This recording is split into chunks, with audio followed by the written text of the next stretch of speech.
Youth Congress വ്യാജ തിരഞ്ഞെടുപ്പ് തിരിച്ചറിയൽ കാർഡ് കേസ് അന്വേഷണം ക്രൈംബ്രാഞ്ചിന് കൈമാറി. തെരഞ്ഞെടുപ്പ് കമ്മീഷന്റെ പരാതിയിൽ മ്യൂസിയം പോലീസ് രജിസ്റ്റർ ചെയ്ത കേസാണ് ക്രൈംബ്രാഞ്ച് അന്വേഷിക്കുക.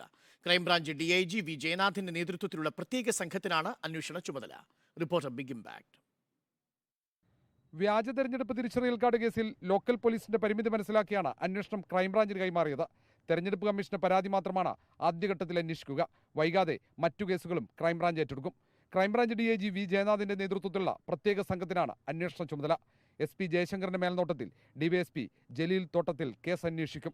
വ്യാജ തിരിച്ചറിയൽ കാർഡ് നിർമ്മാണം രാജ്യസുരക്ഷയെ ബാധിക്കുമെന്ന് പോലീസ് റിപ്പോർട്ടിൽ ചൂണ്ടിക്കാട്ടുന്നുണ്ട്. തെരഞ്ഞെടുപ്പ് അട്ടിമറിക്കാൻ തിരിച്ചറിയൽ കാർഡ് ഉപയോഗിക്കുമോ എന്ന ആശങ്ക തെരഞ്ഞെടുപ്പ് കമ്മീഷനും പ്രകടിപ്പിച്ച സാഹചര്യത്തിൽ കൂടിയാണ് അന്വേഷണം പ്രത്യേക സംഘത്തെ ഏൽപ്പിച്ചത്.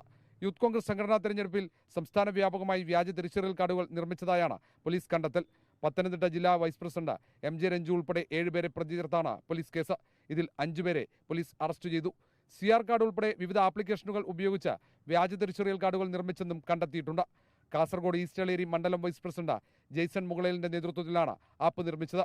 യൂത്ത് കോൺഗ്രസ് സംഘടനാ തെരഞ്ഞെടുപ്പിന് വേണ്ടിയാണ് ആപ്പ് നിർമ്മിച്ചതെന്ന് ജെയ്സൺ പോലീസിന് മൊഴി നൽകി. പത്തനംതിട്ട കേന്ദ്രീകരിച്ച് വ്യാജ തിരിച്ചറിയൽ കാർഡ് നിർമ്മിച്ച സംഭവത്തിൽ സംസ്ഥാന അധ്യക്ഷൻ രാഹുൽ മാങ്കൂട്ടത്തിലിനെ പോലീസ് ചോദ്യം ചെയ്തിരുന്നു. കേസിലെ പ്രതികളും രാഹുലുമായി അടുപ്പമുണ്ടെന്ന് തെളിഞ്ഞതോടെയായിരുന്നു ചോദ്യം ചെയ്യൽ. റിപ്പോർട്ടർ TVയാണ് വ്യാജ തിരിച്ചറിയൽ കാർഡ് വാർത്ത പുറത്തെത്തിച്ചത്. Reporter R Roshipal, in reporter, Thiruvananthapuram.